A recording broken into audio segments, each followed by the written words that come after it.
New chief of Madhya Pradesh. जी हां, मध्य प्रदेश के नए मुखिया का नाम लंबी कशमकश के बाद तय कर दिया गया है। शिवराज सिंह चौहान की सरकार में शिक्षा मंत्री रहे मोहन यादव को विधायक दल ने अपना नेता चुनते हुए उन्हें मुख्यमंत्री पद पर सुशोभित कर दिया है। निवर्तमान मुख्यमंत्री शिवराज सिंह चौहान के करीबी लोगों में शामिल रहे डॉक्टर मोहन यादव और प्रदेश के नए मुखिया तो तय हो गए हैं, लेकिन इसकी कीमत उन्हें अब अपने कार्यकाल के दौरान उनके अपने घर से दूर रहकर अदा करना पड़ सकती है। बाबा महाकाल की नगरी से जुड़ी एक किंवदंती के चलते यह एहतियात उन्हें भी बरतनी पड़ेगी। बाबा महाकाल की नगरी उज्जैन में यह मान्यता बहुत लंबे समय से चली आ रही है कि जो भी राजनेता बाबा महाकाल के दरबार में रात गुजारते हैं उनकी सत्ता में वापसी नहीं हो पाती।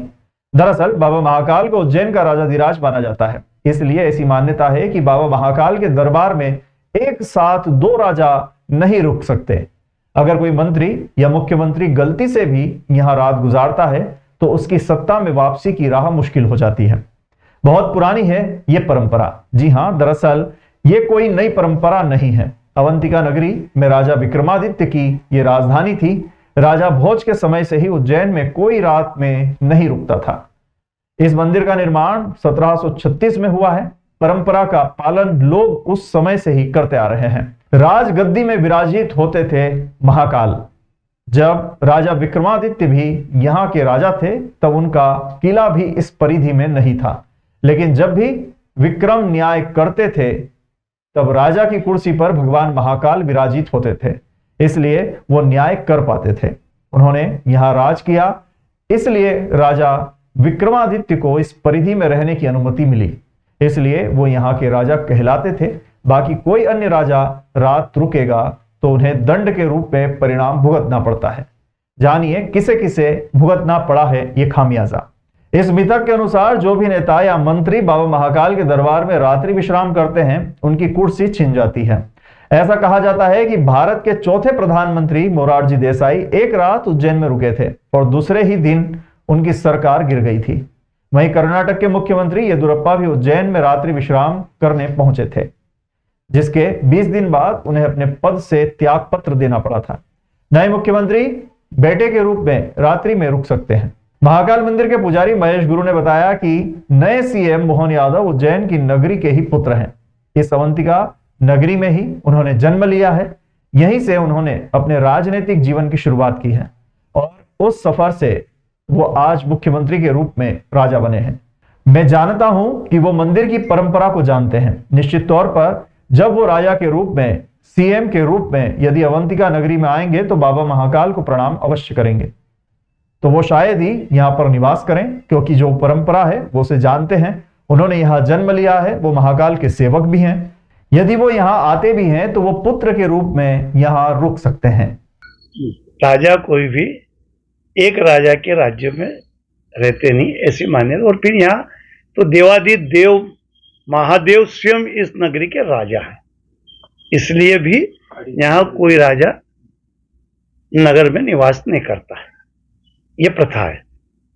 यहाँ तक कि हमने जो सुना है, यहाँ की संस्कृति के हिसाब से सुना है कि विक्रम भी यहाँ जब राज्य करते थे तो राजा महाकाल को ही राजा मानते थे और राज्य चलाते थे उनके नेतृत्व में।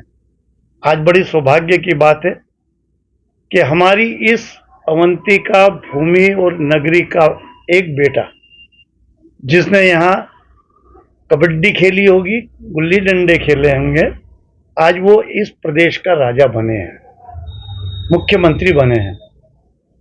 मैं ये भी मानता हूं कि हमारे जो मुख्यमंत्री जी बने हैं, मोहन जी, बड़े ही संस्कृति के ज्ञाता हैं। उनको यहाँ की हर गली, हर व्यवस्था और हर संस्कृति का उनको ज्ञान है। वो राजा हैं, राजा बने हैं, राजा का उनको मान आज भगवान महाकाल ने दिया है। और जब भी जो नगर की जो एक मान्यता है कि इस नगर में केवल राजा महाकाल ही है और बाकी जो राजा होते हैं वो नगर से 3-4 किलोमीटर दूर निवास करते हैं, तो मैं तो ऐसा मानता हूँ कि वो स्वयं ज्ञानवान है। तो जब भी वो मुख्यमंत्री के नाते इस नगर में आएंगे तो निश्चित तौर पे उसका पालन होगा और वो यहाँ नगर से जहाँ भी निवास होता है 3-4 किलोमीटर दूर, वहीं निवास करेंगे। और एक बात और है कि यदि पारिवारिक दृष्टि से और इस भूमि के पुत्र के नाते, महाकाल के सेवक के नाते, इस पृथ्वी पे उन्होंने जो जन्म लिया है, इसलिए वो महाकाल के पुत्र भी हैं। तो यदि पुत्र के नाते, इस महाकाल की नगरी के नागरिक के नाते, अवंतिका के नागरिक के नाते, वो यदि पारिवारिक दृष्टि से कोई कार्य में आकर अपने पैतृक निवास या अपने निवास पर भी यदि वो निवास करते हैं, तो यहाँ मैं ऐसा मानता हूँ कि महाकाल की कृपा फिर भी उन पे होगी और किसी प्रकार का भी उसमें जो परंपरा है उसको तोड़ने वाली व्यवस्था नहीं मानी जाएगी। उस परंपरा का पालन होगा। इसलिए वो यहाँ के पुत्र के रूप में जब जब भी रहेंगे नगर में, तो भगवान महाकाल की कृपा रहेगी और कोई भी किसी प्रकार का जो परंपरा की बात जो है उसका निर्वाह होता रहे। मोहन यादव को मध्य प्रदेश के मुख्यमंत्री पद की कमान दी गई है। अब वे एमपी के नए सीएम होंगे। जानिए मोहन यादव के परिवार में कौन कौन है। मोहन यादव का जन्म 25 मार्च 1965 को उज्जैन में हुआ। उनके पिता का नाम पूनम चंद यादव है, जबकि मां का नाम लीलाबाई यादव है।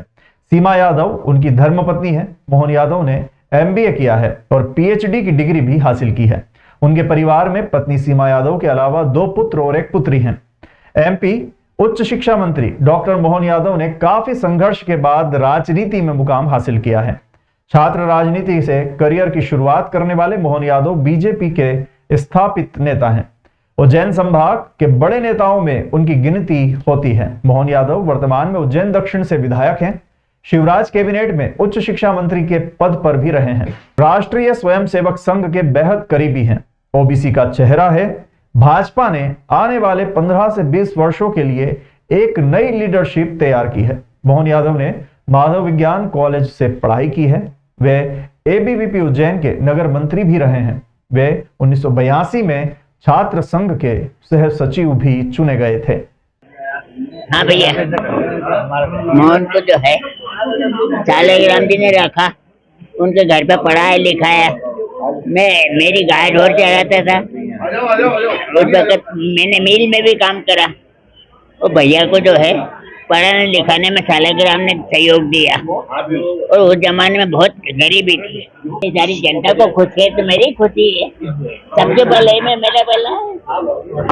परमात्मा सबका भला करे। बहुत खुशी की बात है। एक बड़ी जिम्मेदारी दी है और निश्चित रूप से पूरे प्रदेश की जिम्मेदारी है।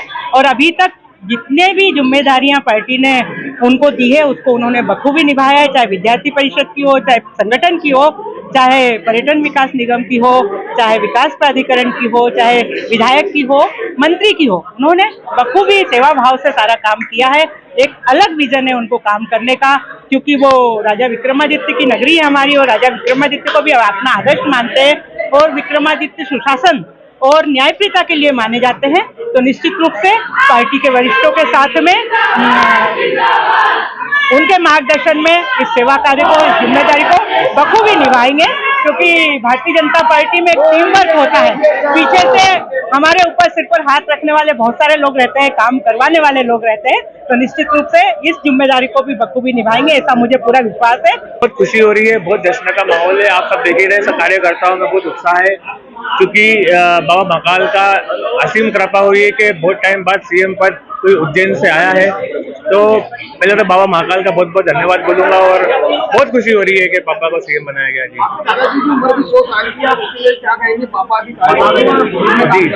जैसा कि आप लोगों ने पूछा अभी कि कितने प्रयत्नशील, कितने मेहनतीशील है, तो मैं वही बता रहा था भैया को भी, जैसे कि हमारे दादाजी की लगभग एज 100 ईयर्स की होगी, बट अभी भी खुद से किसानी, खुद से खेती करते हैं। उनको किसी का इंटरव्यू पसंद नहीं। मैं भी जाऊं तो बोल देंगे तू साइड में बैठ जा, मेरा दिमाग है, मैं कर लूंगा, मैं करने बनती है। तो उसी तरीके से ही उन्हीं के पद चिन्हों पर आगे बढ़ते हुए बाबा भी मेहनत करते हैं। हफ्ते हो जाते हैं, हमको भी मिलते हैं और मिल नहीं पाते। तो जनता के साथ में, जनता के बीच में रहने वाले व्यक्तित्व है। तो भैया उन्हीं के लिए बना है, उन्हीं का विकास, उन्हीं का देश, जैसे उज्जैन का विकास हुआ वैसे ही प्रदेश का भी विकास करने का बहुत प्रयत्नशील होगा। महापौर मुकेश टेटवाल एवं निगम आयुक्त रोशन कुमार सिंह द्वारा सोमवार को नगर पालिका निगम एवं स्मार्ट सिटी द्वारा 28 करोड़ की लागत से swimming pool cum sports complex phase 2 के प्रचलित कार्यों का निरीक्षण किया गया एवं 2 माह में शेष कार्यों को गति प्रदान करते हुए पूर्ण करने के निर्देश दिए गए। नगर निगम मुख्यालय के पीछे निर्माणाधीन स्पोर्ट्स कॉम्प्लेक्स का निरीक्षण करते हुए महापौर मुकेश टिटवाल ने निर्देशित किया कि शेष कार्यों को गति प्रदान की जाए। कार्य पूर्ण होने पर ऑपरेशन मेंटेनेंस हेतु टेंडर जारी किए जाएं। स्विमिंग पूल एवं स्पोर्ट्स कॉम्प्लेक्स के बाहर आसपास की भूमि से झाड़ियां एवं जो भी अतिक्रमण है उसे हटाया जाकर सफाई की जाए।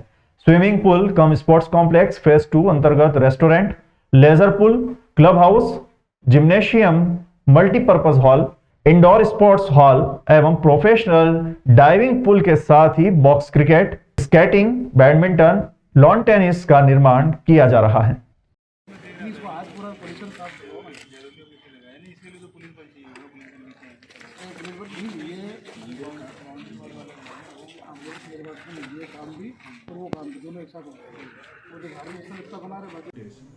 हमारे छत्रपति शिवाजी परिसर के अंदर फेज़ 2 के अंदर उज्जैन वासियों के लिए नगर पालिका निगम और स्मार्ट सिटी के द्वारा एक स्पोर्ट्स क्लब बनाया गया है, जिसका भव्य रूप से उसमें सारे खेलों के लिए स्थान दिए गए हैं।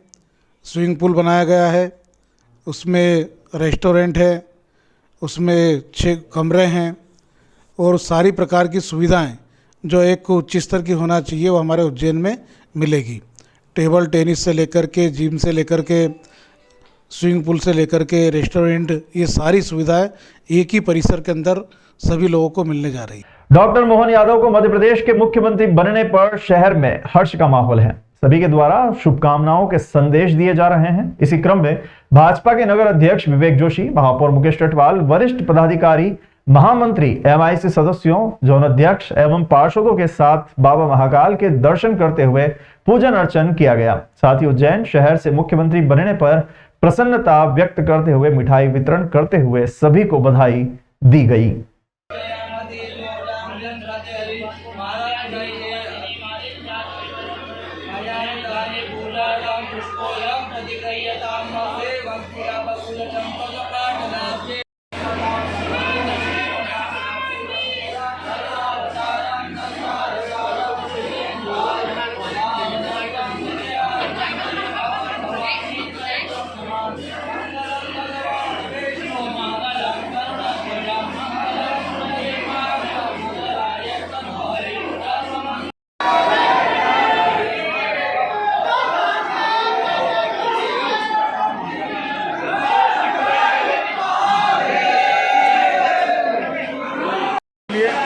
बड़ा ही गर्व का दिन है कि हमारे उज्जैन के हमारे नेता, जो हमारे दक्षिण से विधायक डॉक्टर मोहन यादव जी को मध्य प्रदेश का मुख्यमंत्री नियुक्त किया है। बाबा महाकालेश्वर से हमने प्रार्थना की है, बाबा महाकालेश्वर के प्रति हमने आभार व्यक्त किया है और हमने कामना की कि डॉक्टर मोहन यादव जी के नेतृत्व में हमारे प्रदेश और उन्नति करे और हमारे उज्जैन का, जैसा कि हमारे मुख्यमंत्री जी कहा करते तीनों लोगों से न्यारी नगरी बनानी है, तो उस न्यारी नगरी बनाने का जो सपना है उसको हमारे डॉक्टर मोहन यादव जी और हम सब लोग मिलकर के पूरा करेंगे। उज्जैन में उद्योगों की बाहर आएगी। उज्जैन के सारे जितने भी हमारे प्रोजेक्ट रुके हुए हैं, बड़े माँ शिप्रा को लेकर हो, रोजगार को लेकर हो, सड़कों के निर्माण को लेकर के हो, ये सारे काम पूरे होंगे। जय श्री माता।